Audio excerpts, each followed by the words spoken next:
France invented a lot of early technologies in the world.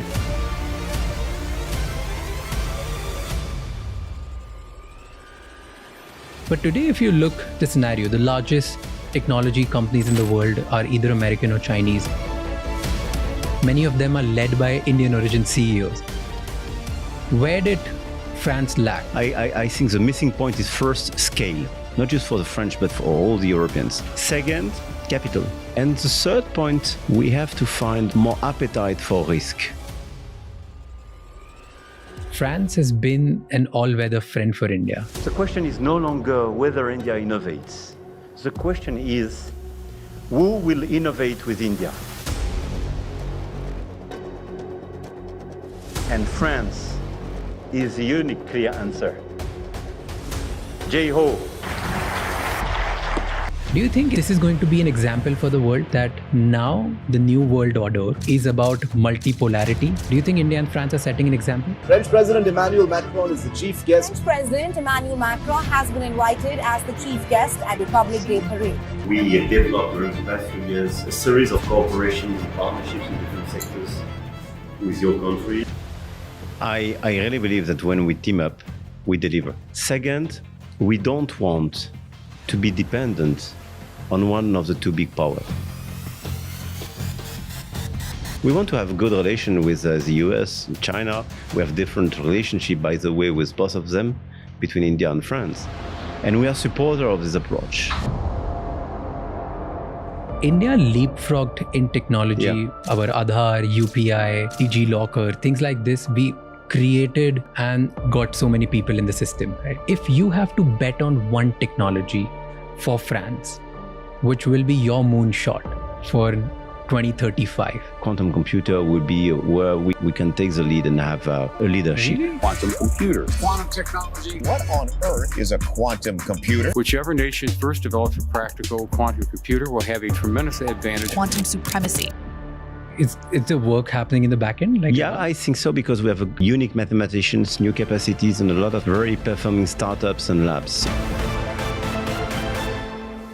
I saw that you announced about 109 billion euros 1 year ago for the AI infrastructure, for the technology to lead it forward. But here's a question. Out of that, 50 billion euro is coming from UAE. So money is foreign funded. Infrastructure is going to be largely owned by UAE. The technology and intelligence is coming from America and China. What's going to be sovereign about this when it's actually collaboration of the world, not just Europe?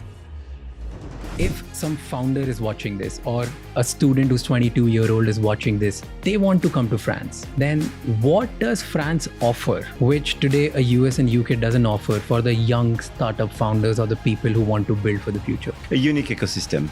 First, I want to convey the message to your students, Indian students. If you come to France, you can get access to the best quality universities and high schools. Second, the language is clearly English. And I really believe that France provides the unique mix of large companies, a lot of institutions, and at the same time, the most vibrant startups and innovation ecosystem in Europe. Donald Trump shared your private messages. Private message meant for diplomacy has exploded into a public political storm. He threatened to put 200% tariff on you. You've called his administration anti-Europe. Does this convey something about American leadership today? Should the world be scared? I really believe that respect is part of the leadership. You can share ideas or not, you can disagree, but you have to do it in a respectful way. Within democracies as well. This is why I've always been extremely committed to fight against any sort of hated speech or violence in our societies. Sure. Because when you have democracy, you have the right to change your leadership. You decide who will take the law and pass the law on your behalf. So no need to be violent. Sure. And disrespectful. But me and my team, we're trying really hard and trying all our best to make sure that India's voice reaches at the world stage. And for that, I have a favor to ask from you. If you have ever gotten value from this channel, please subscribe to our channel. It's free and it takes only 1 second. Because the more you subscribe, the more our chances get to get the kind of guests which we have today on our show. Our today's guest is President of French Republic, Emmanuel Macron. It's his first ever podcast in the world. This for the first time it's happening on a show on Figuring Out.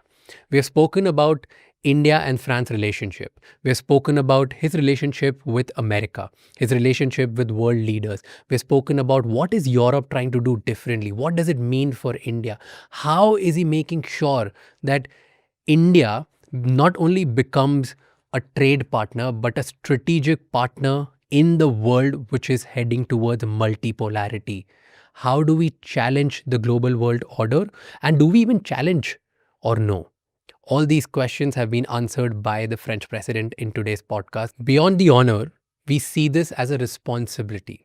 Because when someone like President Macron sits down with us, it's an opportunity to talk about India, what we are getting right, where we are heading, and what the world needs to understand about India, about us right now, so that we can show the world where India stands and what are we doing, and get the president's and global leaders' perspective on it as well.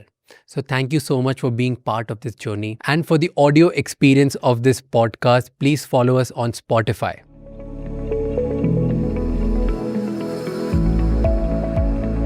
But thank you so much for doing this and agreeing to do your first podcast with us. It's a pleasure. This is mine. Thank you for being here. Thank you. I'm happy to be in Mumbai with you. Tell me, before we start, actually, for 0.01% people who don't know who you are and they're watching you for the first time, they have no clue. What would you tell them about yourself in next 30 seconds? Who you are and what do you do? I'm a French guy here in Mumbai because I am invited by your Prime Minister, and happy to be here, by the way. And involved in a very peculiar job, and for the past few years, and full of appetite and enthusiasm, especially for other culture. Lovely. And you're also an enthusiast. I saw that yesterday, that you're the guy who loves breaking protocol and running around on the street to jog, right? Exactly. We jogged yesterday morning. Yeah. How was that experience? No, wonderful. It was a little bit hectic because of, all the traffic in the city, but it was great. It was fun. And it was fun, first to exercise and second to have the interactions without too much security. You always have a little bit security, but when it's, I would say, unexpected and not organized, you can indeed break the protocol. So early in the morning, I went to jog, and later in the evening, I went to the station to as well see your beautiful architecture, and not just architecture, but the city. Yeah. Okay, let's dive into the technology part, because I love what you're doing these days. I went through so many of your speeches and the reason that you're here. You know, I was reading a lot of history, and I found out that France invented a lot of early technologies in the world, right? But today, if you look the scenario, the largest technology companies in the world are either American or Chinese. Many of them are led by Indian origin CEOs. What do you think? Where did France lack? Like, what happened? Is it the culture? Is it the taxes? Or is it something about the way Europe thinks about failure and risk? A mix of that, probably. But you're right to say that we've had a lot of great researchers, scientists. We invented a lot of big innovation. Even if science is a global approach, and cooperation between academics and researchers all over the world is what makes sense, and not just one country. But we do have this culture of research, invention, entrepreneurship as well. As always, remind people that entrepreneur is a French word. And it was taken by the English language, but entrepreneur is a French word. And we are still extremely active. If you take in Europe, probably the two main ecosystem in terms of innovation, startups, AI, quantum, are France and UK, largely ahead of the others. And if you take math and a lot of disciplines, we are still in a very good position. But it's true that when you look at the tech sector, it's largely driven by the US. These big 7 companies and the Chinese companies. Why? First, you have a question of scale. I really believe that Europe is the right approach. And still in the digital sector, but in a lot of sectors, we are too much fragmented. So I think the missing point is first scale, not just for the French, but for all the Europeans. So we have to finalize, to strengthen our single market, to be sure that your domestic market is a 450 million inhabitants market, meaning Europe and not just France. Second, capital. In the US, you have a lot of capital, a lot of deep pockets, so they invest a lot of money. Mm-hmm. And the paradox is that in Europe, you have a lot of savings, much more than in the US. But this saving is not properly invested because of too many regulation in the bank and insurance sector, and the structure of our financing system, which is unadapted to the tech industry, because these savings are largely channeled towards the bond market, or they go outside Europe to search profitability. And the third point, you mentioned it, and I fully agree with you, is probably we have to find more appetite for risk. More appetite for risk. Should be much more risk taker. So scale, money, and risk-taking mindset. Right. So you sort of are addressing these things in multiple of your speeches and conversations. I saw that you announced about 109 billion euros. 1 year ago. 1 year ago for the AI infrastructure, for the technology to lead it forward, right? But here's a question that you talk about scale, you talk about risk, and you talk about investments. Out of that almost 100 billion euros, 50 billion euros is coming from UAE, right? Then, so money is foreign funded. Infrastructure is going to be largely owned by UAE. The technology and intelligence is coming from America and China. And you're talking about Europe and building sovereign Europe AI. What's going to be sovereign about this when it's actually collaboration of the world, not just Europe? This is a very good question, in fact. 1 year ago, we announced this 109 billion euro investment, which is a big bunch of money. And we are deploying it, by the way, because more than 60% is already deployed, and we plugged a lot of sites. It's in order to build data centers. You're right. We speak about UAE, US projects. Why? Because the technology is largely in the US. But the data center which will be deployed in France will be used as well by our own players. If you don't have the computing capacities, you cannot deploy. And there are more cash today in the Gulf and the technology for data centers in the US. But what we want to do is not to buy the solution. When you want to be more sovereign, more independent, you want to transfer technologies and attract foreign direct investment. This is exactly what we are doing. I created 8 years ago an event called Choose France, where a lot of Indian players come every year. And this event, plus all the reforms we implemented, made France number 1 in terms of attractiveness during the past 6 years. Yeah. And this is good. What you mentioned, I mean, these AI data centers and all these investments are good for the European sovereignty. Why? They are located in my country. Second, they could be used by my players. So it will improve my AI ecosystem. Third, it will transfer a lot of these technologies. And fourth, I have the guarantee that these solutions are compliant with the European regulation. What's the alternative to that? As I don't have the technology and not the cash. It's not to make this investment and to buy elsewhere. If you buy just solutions, you buy solutions and you provide your data without any protection for your data and without any tech transfer. Sure. So I think it's a much better solution. The winner takes all in this market. And the big winners were these these US hyperscalers. So you have to work with them, but to encourage and force sometimes them to comply with your markets. And in parallel, you have to accelerate the deployment of your own solutions.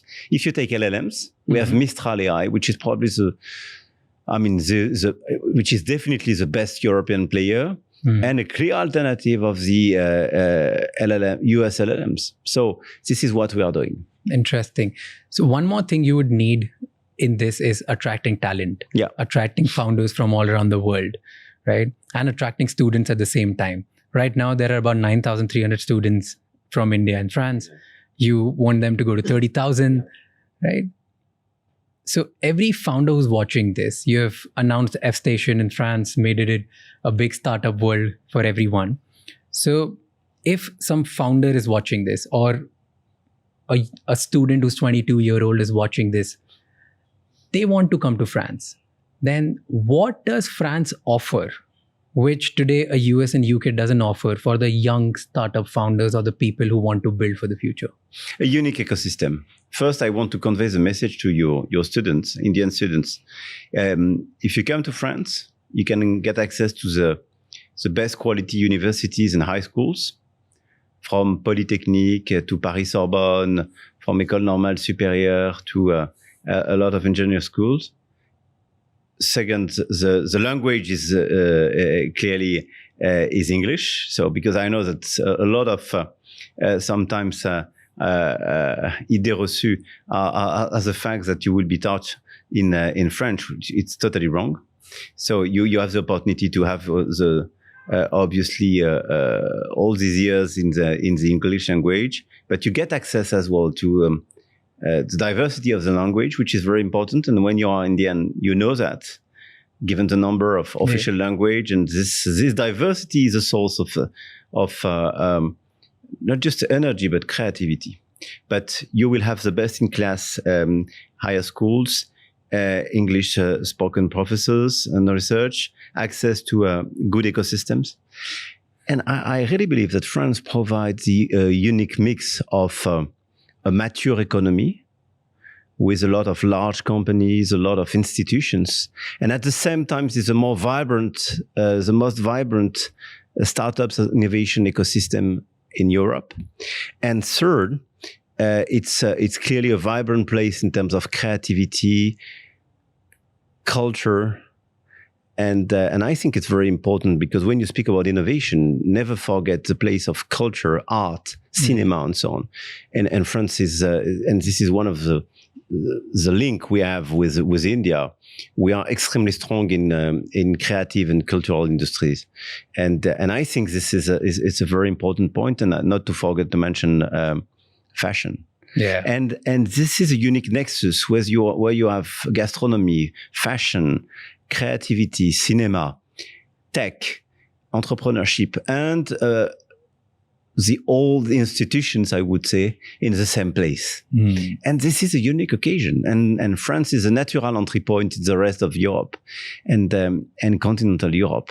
But this mix of I would say, assets is quite unique.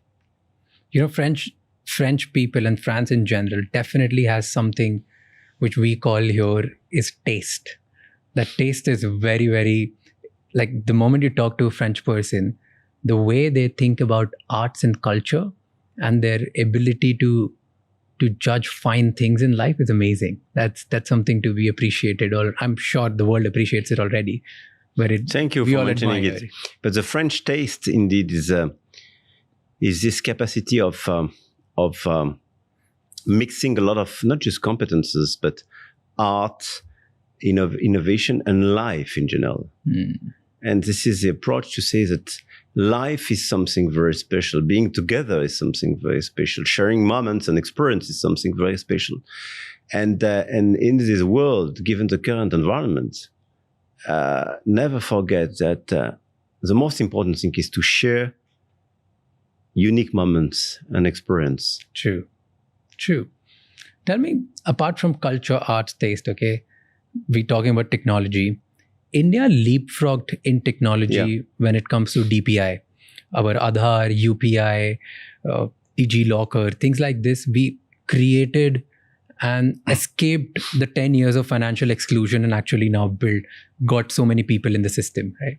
If you have to bet on one technology for France, which will be your moonshot for 2035, which technology would you bet on that the France will lead and dominate the world in?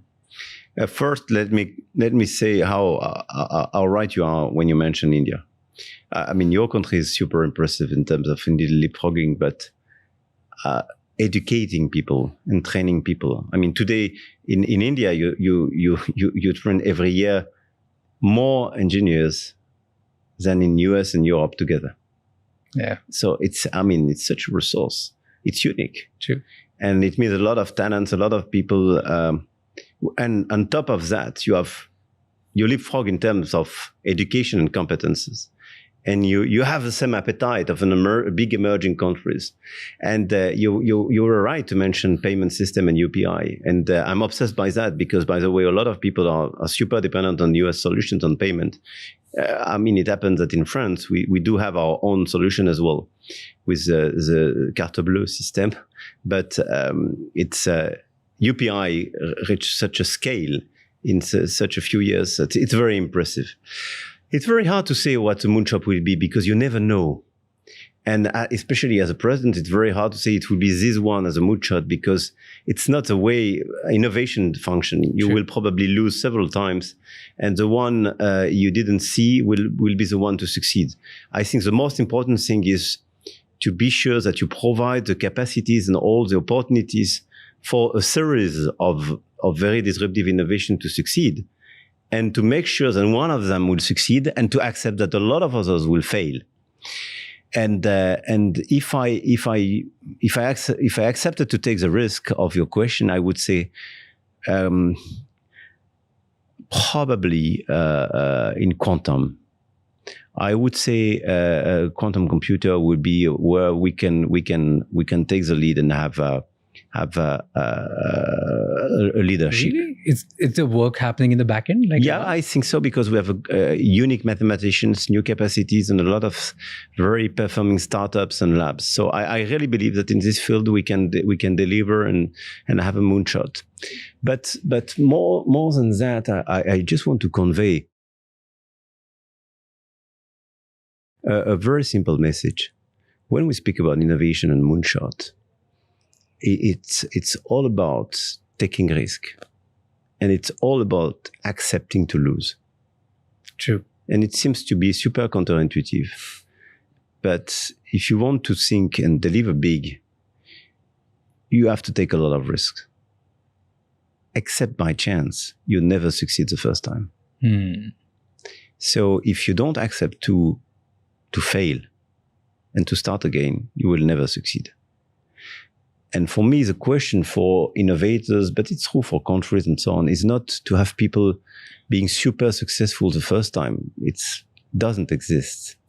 But it's to make sure that we have people ready to lose 8 times, but try 9 times. Yeah. Moving away from technology, because you said it right, it's a mix of risk and accepting that you'll fail. And yet, even if you know there are 5 things which are popping right now, you can't choose which one is going to dominate, right? But one thing you seem to be very certain about, which is very reflective in your relationship with our country, which is France has been an all-weather friend for India. It's not only a good weather friend, right? And you can see that, like, when the world is against France, all this stood up. Your relationship with Prime Minister Modi has actually deepened as well. And after 2018, the Indo-Pacific announcement in the world, our relationship has gotten even more stronger, right? This kind of geopolitic certainty and friendship is rare to see in the world. Do you think this is going to be an example for the world that now the new world order is about multipolarity, where things are going to be balanced in friendships and not going to be one-sided? Do you think India and France are setting an example? I really believe that when we team up, we deliver. We launched together with Prime Minister Modi the Solar Alliance initiative, we delivered. We launched together during the G20 the IMEC.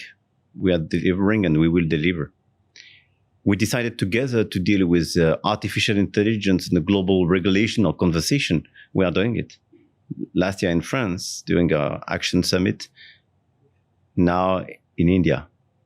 So I think we clearly delivered concrete results because it's based with all our differences, because we are different as countries, as civilizations, our people. But I have indeed this great relation with your prime minister, and our countries have this great relation. Why? Because we have, beyond these differences, similarities. A taste for precisely culture, innovation, and diversity, I would say. When you speak to a French person, I mean, the relationship with language, with multilingualism, and the respect of Francophonie is super important. When I see your prime minister, he speaks in Hindu, and I know the diversity of your languages. It creates something very special because we don't like uniformity. Second, we don't want to be dependent on one of the two big powers. We want to have a good relation with the US and China. We have different relationship, by the way, with both of them, between India and France. But it was the whole rationale of the Indo-Pacific approach, meaning a third way. Yeah. Something which is, I will not be confrontational with you, but I don't want to be dependent on you. True. Let me build my own future in full respect. And based on that, this is the fact that we really believe, both India and France, that democracy, rule of law, multilateralism, delivering concrete results makes sense. And we are supporters of this approach. And in this world where the rule of law is very often replaced by, I would say, the order of the strongest, I really believe it makes sense, and it's super attractive. True. Because you can gather a lot of people, a lot of countries, a lot of goodwill. So this is where I really believe that this approach and our partnership is not just meaningful, but has a much more potential than what we see today. True. Even Europe is realizing now that strategic autonomy is the way forward, not choosing one side. And PM Modi's brand is about choosing a strategic autonomy. We honor the Russian friendship, yet deepen relationship with US. We build a relationship with France and deal with the rest of the world. So he has stood by it. Do you think your way of thinking and like Europe's way of thinking is now also being inspired by India and PM Modi, now that strategic autonomy is the way forward, not choosing sides anymore? Look, I really believe that the fact that we build this partnership and this trade agreement, this free trade agreement between Europe and India, is obviously due to this period of time where there is increasing skepticism or frustration vis-à-vis the US, given the recent attitude. And a lot of Europeans now see that India is the biggest place where we can build this new partnership. But I really believe as well that I advocated 9 years ago a more sovereign Europe. I pushed this approach of a strategic autonomy of the Europeans. Some colleagues did follow me and wanted to cooperate. Some of us were super skeptical, saying, okay, this is a French idea. It will never work. And some of us were still in the certainty that the relationship with the US is something which will never change, and that this is a geopolitical umbrella and a strong alliance which will always deliver. I mean, all this approach collapsed. Yeah. And not to say that we want to be confrontational with the US. I mean, the more intense the relation could be, the more happy I will be. But having an ally, having a friend, doesn't mean that you're dependent on your friend. True. And I really believe that when a lot of Europeans see that this approach is adopted by a country like India, it gives them more trust, and they accept to be probably a little bit bolder. So I really believe on the potential of this relation as well, because it will increase what we want to do together, meaning being more independent. And once again, what do we want to be more independent? First, because we are obsessed by this sovereign approach. What does it mean, sovereign? our fellow citizens decide for themselves. If you are dependent technologically or regarding defense issues, you cannot guarantee your fellow citizens that they will decide. So in a certain way, it's a bias in the democracy, because I ask you to vote, but you will never decide if you go this way or this way, because you have no choice. True. So the strategic autonomy is super important when you are a strong democracy.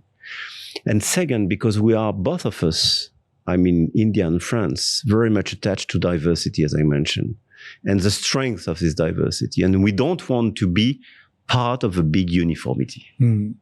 But, you know, we believe in this approach. But recently, like Donald Trump shared your private messages, like WhatsApp, right? He threatened to put 200% tariff on you. You've called his administration anti-Europe. And there's a lot of like tassel. What do you think? What does it tell the world that one of the most powerful people in the world is sharing messages publicly? Like, do you think that, does this convey something about American leadership today? Should the world be scared? I mean, I'll let you judge. And your question means by itself something.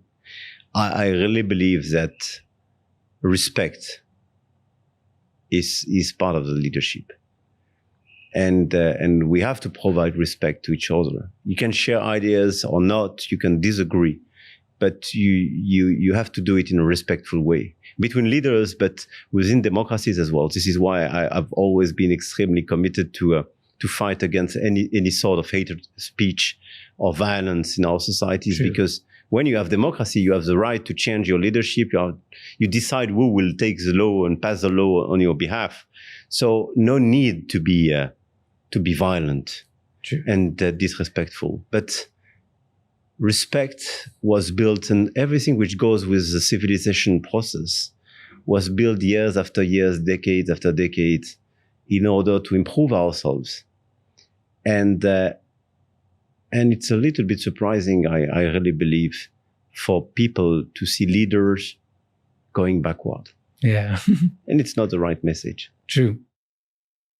You know, do you think that the dollar dominance is ending? Because India is now dealing in rupees, China is pushing yuan. You talk about the energy trades in euros. Do you think the dollar dominance in the world is now going to end? I would be super careful. Today, the dollar is clearly dominating the world. I really believe that, I strongly believe in a multipolar order, and I will do whatever I can to strengthen the international role of euro. What does it mean? We have to be more innovative. We have to be more competitive. We have to invest much more. We have to, on top of the trade agreements we sign, to sign swap lines, to have euro as the exchange currency. And we have to make sure that the euro is seen by the key central bankers of this world as an alternative to the dollar, meaning we have to provide more euro as a safe and liquid asset.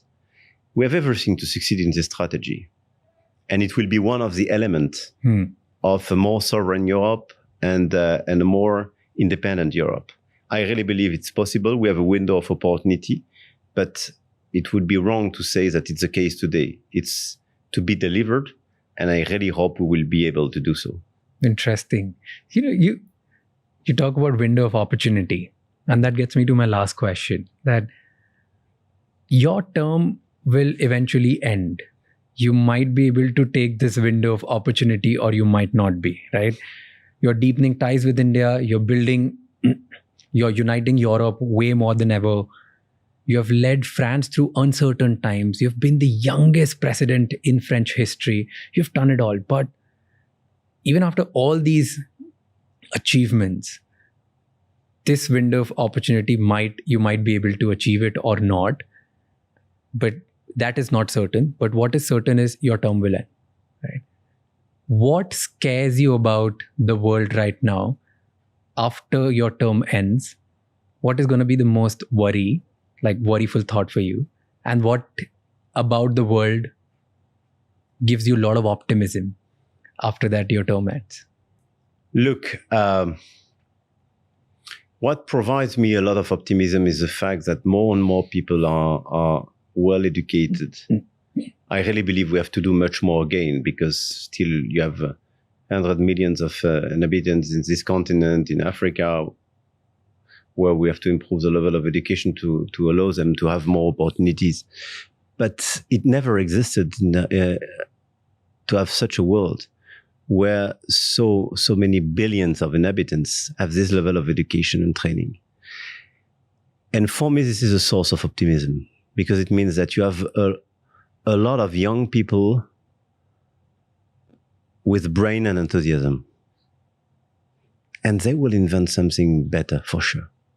I mean, for the world, in terms of innovation, culture, and how to deal with climate change and biodiversity, so I see that as a unique opportunity, and to be cherished, because clearly this is something we delivered during the past few years and still to be improved. What scares me is the lack of, I would say, predictable and reliable framework in terms of defense and security. I think we entered during the past few years into uncharted territories. And the fact that Russia decided to launch this crazy war in Ukraine, having a permanent member of the Security Council of the UN with nuclear deterrence deciding to launch a war which is a 19th century war, meaning revising the border and trying to be in a sort of neo-colonial approach, is totally crazy, but triggered a series of reactions everywhere. And I think the fact that, yes, today a lot of big countries and big leaders seems not to see international order and the Charter of the UN as sort of our common code and common rules. And second, this race for more defense equipments, arms and ammunitions is something very worrying. And I think part of the work I have to deliver in the 15 months to come is obviously to make France credible in this race. But on the other side as well, to start engaging with a lot of countries to build a new framework in order to limit your capacity to have a misuse, an inappropriate use of this arms and ammunition. Does that scare you ever? That you might not be able to finish it in next 15 months? It doesn't scare me. It pushes me to be more energetic and to do my best in order to do it. Perfect. So I'm always in the action mode. Yeah, I would say. You are. You're always in action mode. And I have to tell you, in the end, I loved that speech of yours where you said plug baby plug. Like, that was so good. It was 1 year ago. Yeah, I saw that at the AI Summit. Yeah. Plug baby plug. It was really good. Thank you so much for doing this. I know we are short on time, or else I would have spent like 3 hours digging deep in your mindset. But thank you so much for giving us this opportunity. I want to thank you, and you can be very proud of what your country is achieving in all the different fields, in innovation, tech, culture, and the message you're providing to the rest of the world. And it was great for me in Mumbai here this morning to share this thought with you. So thank you for taking the time. Thank you so much. Thank you. Hello. Hello. How are you? Very good, sir. Pleasure meeting you. My pleasure. Thank you so much for taking the time. Thank you so much for agreeing to do this. Thank you. You want me to sit down here? Yes. I'm fine. By the way, Jamapel Raj. That's all my French. Come on. And where do you live? India. No, but where in India, my boy? Mumbai. Delhi now. or Mumbai? Mumbai now. I have a lot of my friends who took French as a subject in this class. Yeah? Yeah, so they keep talking like Jamapel, Kamoditapel. I don't know, like it's difficult, but I'm glad I could do this with you, and they're gonna be jealous. When did you start? 4 years ago. 4 years ago. 4 years ago. Right after COVID. Yeah. How old are you? I'm 28 now. Wow. And now we are heading towards becoming world #1 podcast. I think next 18 months we'll become. Yeah? Yeah. We are 25 now in the world. We'll be one. There's no French, Indian, Asian in top 10. There's only Americans. We're going to beat it. I love this state of mind. Yeah. I love this mindset. Yeah. Thank you so much for watching this podcast till the end. Please let us know in the comments what all did we do right so that we can improve and keep doing that better, and what all did we do wrong so that we never repeat it. And at the same time, please give us suggestions of who's the next guest that you want to see on the podcast. And don't forget to share this episode with at least one person who will get some insights, because one conversation is enough to give people enough ideas to change their lives. I'll see you next time. Until then, keep figuring out. And also, don't forget to subscribe to the channel.